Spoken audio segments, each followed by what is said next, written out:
Hello mga mi! Dahil ngayong araw ay wala akong pasok sa aming trabaho at eto, andito ako ngayon sa aming bahay at eto, maglilinis muna ako at syempre uunahin ko yung mga labahin ko.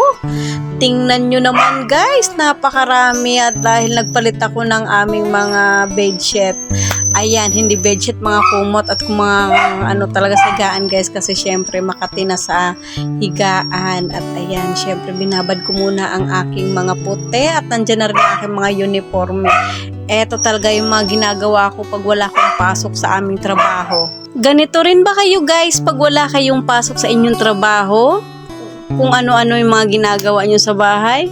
Kasi ako talaga ganito, halos wala na talaga akong time minsan kahit mamasyal dun sa bahay ng aking nanay kasi eto yung mga kadalasang ginagawa ko at napakabilis ng oras pag talaga marami kang ginagawa. So syempre marami akong ligpitin na pagkatapos ko maglaba ay alam nyo na kung ano-ano pang linis kasi yung mga bata ay may mga pasok at ako lang talaga mag-isa ang gumagalaw dito. Although naglilinis naman sila pero iba pa rin talaga sa linis ko. Naiintindihan ko naman sila dahil busy rin sila sa kanilang pag-aaral at syempre sila na rin yung nag-aasikaso sa mga sarili nila. At habang nagbabanlaw nga pala ako dito guys, nakakita ko ng 100.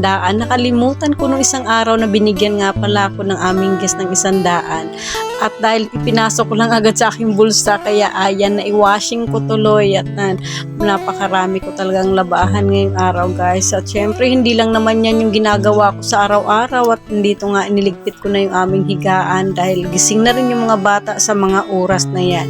Ewan ko kung nasa na sila, siguro nasa labas kasi nag-exercise pa yata sila. At si ate ay maaga rin pumasok kaya yung 2 bata lang yung kasama ko dito pero hindi ko alam kung nasan nga ba sila.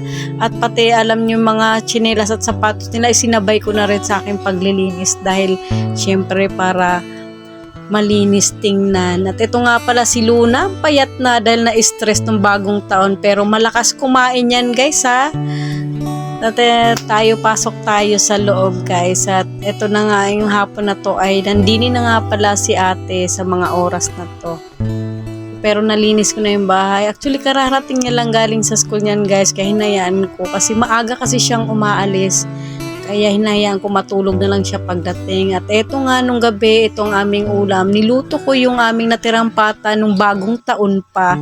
So 2 hiwa ito guys. Dahil hindi nakain ng mga bata. Dahil siguro nanawa na sa mga karne. Kaya eto ngayon ko lang siya niluto. At grabe, napakasulit. Ang sarap pala neto guys. Sinigang ko lang ito. Sinabawan ko, nilagyan ko ng sinigang mix at repolyo. Abay, ayos. Libre na naman ang aming ulam sa gabi. Konti lang ang aking nagastos neto guys. O, di ba?